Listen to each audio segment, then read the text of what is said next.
سوچئے ذرا، ایک ایسا نمبر ہے جو ہر کسی کی زندگی کے ہر فیصلے کو کنٹرول کر رہا ہے، چپکے سے۔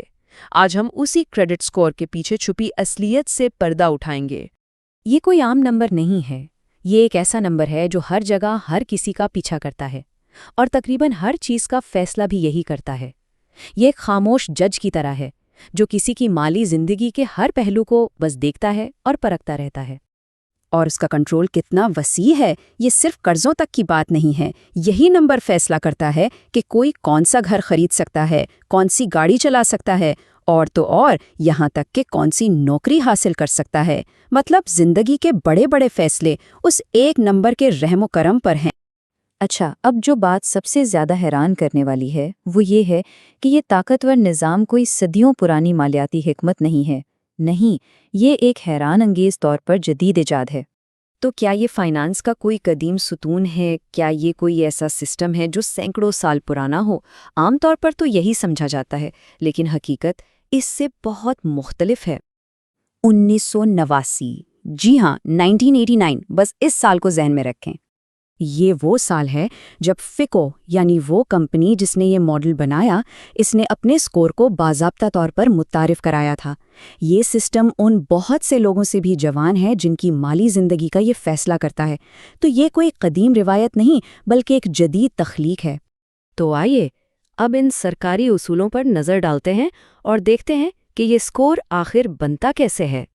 3 بڑی پرائیویٹ کمپنیاں ہیں جو کسی کی پوری مالی زندگی پر نظر رکھتی ہیں اور اس کا فیصلہ کرتی ہیں: ایکسپیرین، ٹرانس یونین اور ایکوفیکس۔ یہی وہ ادارے ہیں جو سارا ڈیٹا اکٹھا کر کے سکور تیار کرتے ہیں۔ اچھا، اب جو بات اس سلائیڈ کے بارے میں واقعی دلچسپ ہے وہ یہ ہے کہ یہ سکور بنانے کی خفیہ ترکیب کو ظاہر کرتی ہے۔ 35% انحصار ادائیگی کی تاریخ پر ہے، 30% واجب الادا رقوم پر، 15% کریڈٹ ہسٹری کتنی پرانی ہے اس پر، 10% نئے کریڈٹ پر، اور باقی 10% کریڈٹ کی اقسام پر۔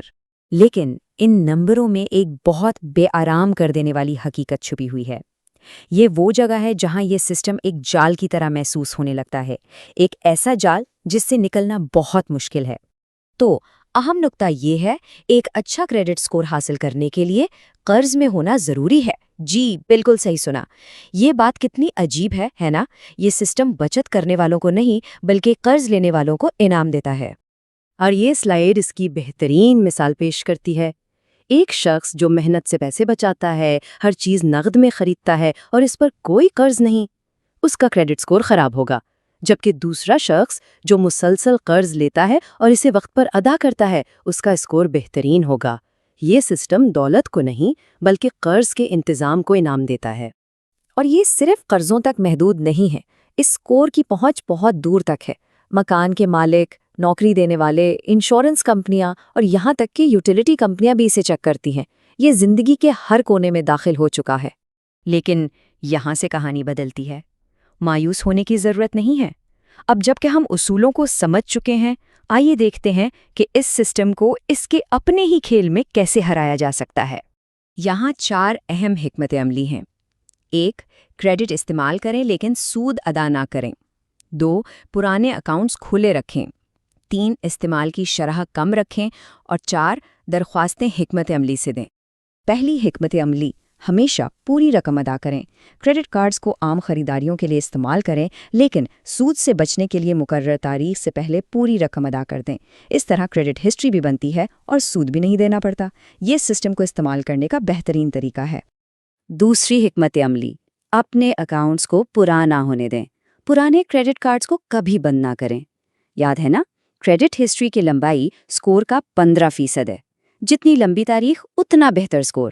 پرانے اکاؤنٹس آپ کے وفادار سپاہی کی طرح ہیں۔ تیسری حکمت عملی، بیلنس کم رکھیں۔